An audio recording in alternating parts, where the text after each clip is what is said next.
तशरीफ आसानी से बैठ। नहीं, तकरीर तो मैं कर रहा हूँ, ये किसी और ने कैसे शुरू कर दी? इस वक्त मेरा टाइम है जी तकरीर का, और कोई नहीं करेगा। खामोशी से बैठे, अल्लाह आपको जज़ाए खैर दे। आप लोग अगर बैठ जाएंगे तो अच्छा रहेगा, पिछलों को भी आसानी हो जाएगी।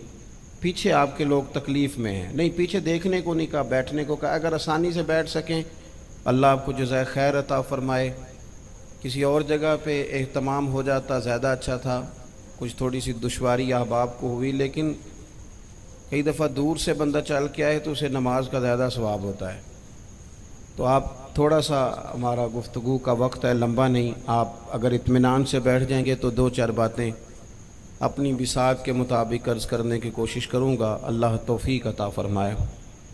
सबसे पहली बात तो ये है कि ये दस्तार फ़जीलत है तलबा का।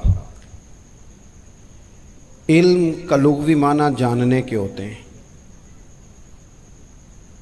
इल्म हासिल किया जाता है किसी चीज़ की मारिफत को हासिल करने के लिए।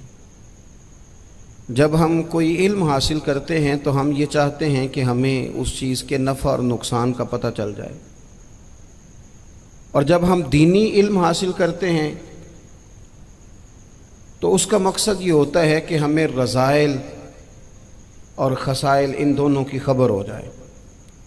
खैर क्या है, शर क्या है, उसमें तमीज़ का मलका हमें नसीब हो जाए। अच्छाई और बुराई खुलकर हमारे सामने वाज़े हो जाए, ये मकसूद होता है इल्म से। इल्म से, तालीम से मकसद ज़्यादा बातें करना नहीं होता। एक आदमी बहुत ज़्यादा बातें करता है तो शायद बड़ा आलिम है, एक शख्स बहुत ज़्यादा गुफ्तगू करता है तो उसके पास मालूमात ज़्यादा, ऐसा नहीं। बल्कि हज़रत अब्दुल्ला इब्न मसूद रज़ी अल्लाह तआला अन्हु से जब किसी ने पूछा था कि बड़ा आलिम कौन होता है, तो आप फरमाने लगे जो रब से ज़्यादा डरे वो बड़ा आलिम है।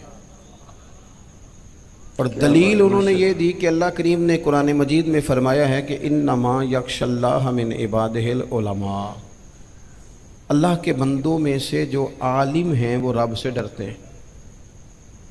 तो दीनी तालीम, उसकी मालूमात हासिल करने की कोशिश करें, सही करें। कुरान मजीद की एक आया करीमा का कुछ हिस्सा जो मैंने तिलावत किया, उसमें अल्लाह करीम ने फ़रमाया अपने महबूब से, कहा वकुर रब्बि ज़िदनी इल्मा, ए महबूब आप मेरी बारगाह में ये दुआ मांगें, आप ये अर्ज़ करें कि ए रब मेरे इल्म में इजाफ़ा कर दे।